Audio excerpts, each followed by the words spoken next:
Good afternoon, I'm Karen Holmes Ward. Later in the program, we're going to take a deeper dive into Black Twitter. But first, Hollywood producer, civil rights pioneer, architect. It's hard to imagine we're talking about just one person. Jessica Brown sits down with a Roxbury native who's left his mark just about everywhere. That's my father. Oh. I am named after him. His name is Colin. That's my government name. If you haven't met Topper Carew yet, you've likely seen this Boston native's mark on your screen. From producing and hosting WGBH's Say Brother, The early days of public television was so cool. to producing 80s films like DC Cab, You're a pitiful specimen of manhood. 90s animated comedy film Bebe's Kids, Oh, wait, you said you had a kid. These are Bebe's kids. to co-creator and producer of the hit show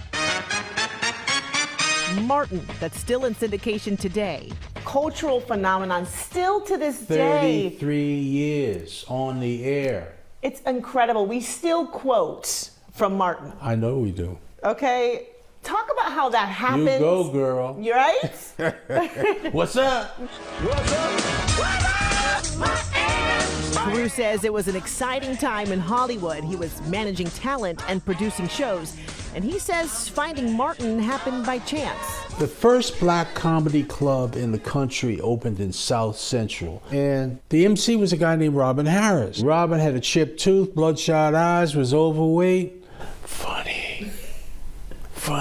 And he kept saying to me, you got to pay attention to this kid I met named Martin. So I got into the management business as a justice thing because I felt that nobody that talented should be denied. And that was Robin.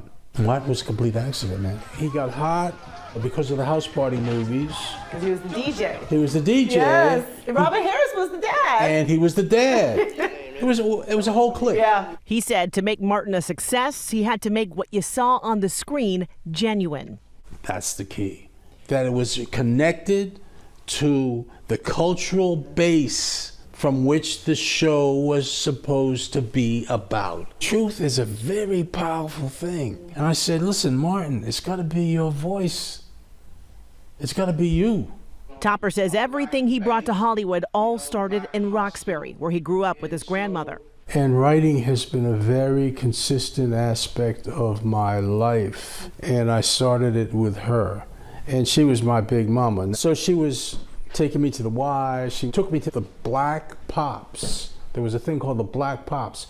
You know, black people couldn't go to the Pops. They had to go to the Black Pops. She would take me to Brigham's Ice Cream. So she was trying to move me along. He says those experiences added to his creativity. However, he says at a young age, some encounters planted a different seed. So at the 4th grade, my cousins and I integrated a school before busing.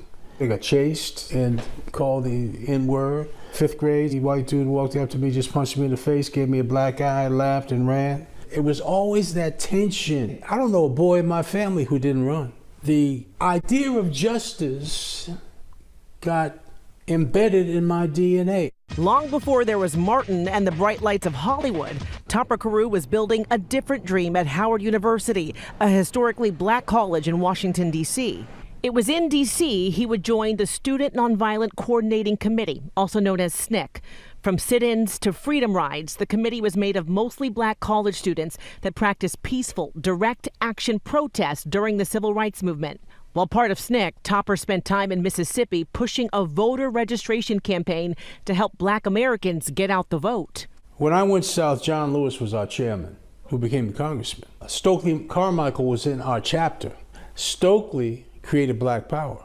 And because a number of our workers got murdered, that's how the Voting Rights Act came to be, because of that campaign. Being a part of SNCC changed his vision for his future. I can be a justice warrior.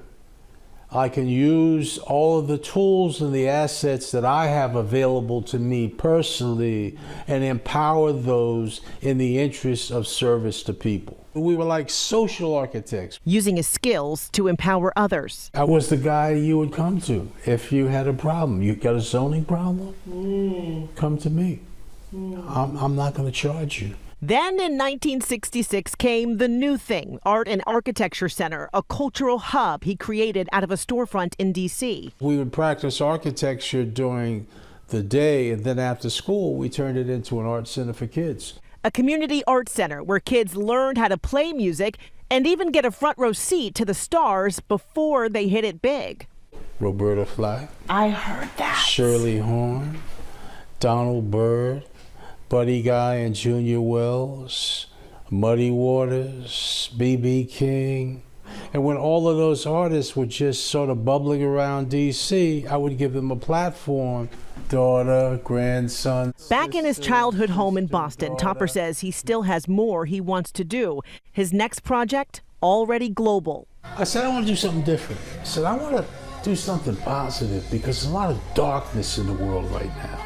There's a lot of darkness in this country. There's a lot of division. Now you're looking at the ISS, the International Space Station. How did that happen? I want to get the idea of space in kids' heads.